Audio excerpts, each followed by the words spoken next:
एक बार भगवान श्री कृष्णचंद्र जो नित्य रास में गोपी जनों के पास नित्य रात्रि में रस विलास करते थे, आनंद मगन होकर जो जिस भावना से उपासना करता ठाकुर जी वैसे सुख देते। ये गोपीजन कांत भाव से, प्रीतम भाव से, पति भाव से आराधना करती, तो प्रभु वैसे ही हास्य विनोद रस क्रीड़ा करते। तो एक दिन सब गोपियां बैठी हुई थी और बहुत समय व्यतीत हो गया, प्रभु नहीं आए। तो फिर इसके बाद जब प्रभु आए तो गोपीजनों ने पूछा, आज बहुत विलंब हुआ सरकार। बोले, आज हमारे गुरुजी आए थे। आपके गुरुजी आए थे? बोले, हाँ, पल्लीपार यमुना के हैं। कौन गुरुजी हैं? बोले, दुर्वासा जी आए थे। भगवान संतों का आदर करते हैं। बोले, फिर तो आपके गुरुजी के दर्शन हम भी करेंगे, बहुत सूक्ष्म विषय है। बोले, हाँ, गुरुजी के दर्शन ऐसे नहीं किए जाते। अगर गुरुजनों के पास जाया जाए तो शास्त्र में भी आता है, भले वो आप दूब लेके जाइए, दूब अंकुर, कोई पत्र, कोई फल, कोई पुष्प, लेकिन खाली हाथ गुरुदेव के चरणों के समीप ना जाए, ऐसा शास्त्र आज्ञा करता है। गोपीजनों ने कहा, पत्र पुष्प फल क्यों ले जाएंगे, हम तो बढ़िया ले जाएंगे, गुलाब जामुन, पुआ, खीर, पूड़ी अभी हम सब मिलकर तैयार किए।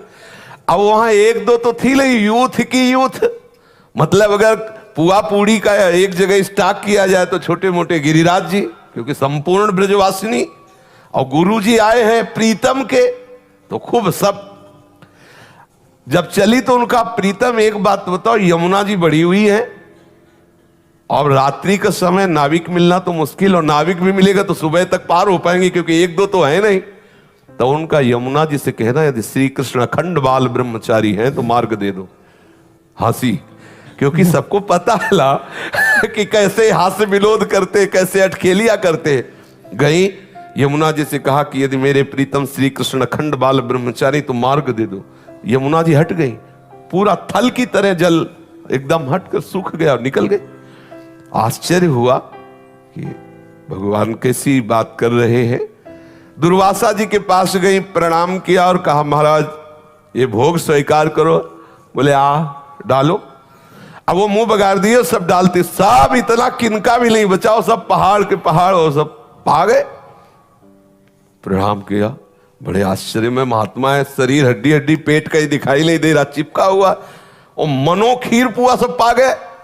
बोले, महाराज यमुना जी बाढ़ी हुई, लौट के जाने। बोले, आई कैसे थी? बोले, प्रभु ने कहा था कि अगर हम अखंड बाल ब्रह्मचारी हैं तो मार्ग दे दो। तो बोले, जाओ यमुना जी से कह दो कि दुर्वासा ने यदि दूब के अंकुर के सिवा अपनी जबान में कभी कुछ रखा ना हो तो मार्ग दे दो। गोपिका हंस पड़ी, बोले, मान गए गुरु चेला दोनों झूठे। वो कहते हैं अखंड बाल ब्रह्मचारी, अभी मनोपुआ खीर खा गए, और कह रहे दुर्वासा ने दूब का रस के सिवा और कभी कुछ आहार न किया हो तो मार्ग दे दे। गई, जाके यमुना जी से कहा कि अगर दुर्वासा जी ने कभी दुर्वांकुर के रस के सिवा कुछ जिह्वा में न रखा हो तो आप मार्ग। यमुना जी हट गए, आश्चर्यचकित हुई और जाके प्रभु से कहा कि प्रभु आपके गुरु जी के दर्शन किए तो एक प्रश्न खड़ा हो गया, जैसे गुरु वैसे ही चेला। तो प्रभु ने कहा, ऐसा क्या? अब बोले, बाहु प्रसार परिरम्य कराल को जो रास में वर्णन है, कौन सा ऐसा रस क्रीड़ा है जो आप ना खेलते हो? स्पर्श करना, आलिंगन, चुम्बन, परिरंभन आदि सब। फिर आप ब्रह्मचारी कैसे? ब्रह्मचर्य का तो बिल्कुल अलग स्वरूप होता है।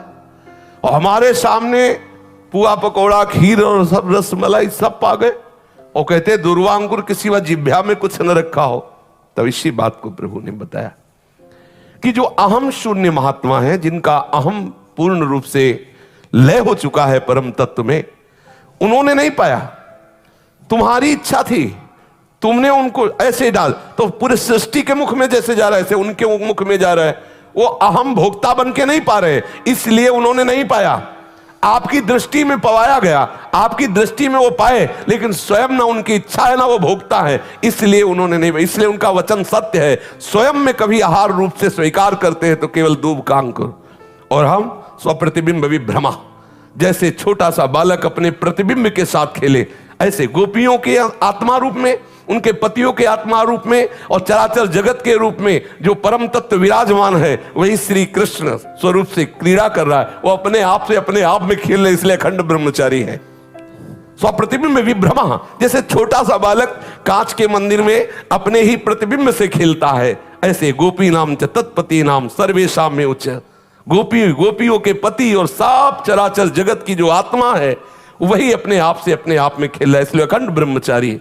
तो हमको अपने कर्मों का फल इसलिए भोगना पड़ता है कि हम अपने कर्म मानते हैं और हम स्वयं अहम से एक शरीर में सीमित हो गए हैं, इसलिए भोक्ता बनना ही पड़ेगा, जबरदस्ती बनना पड़ेगा। यदि आप कर्ता बनेंगे और आप कुछ ना बनो तो देखते रहो जो कुछ हो रहा है, आप जीवन मुक्त हो जाओगे।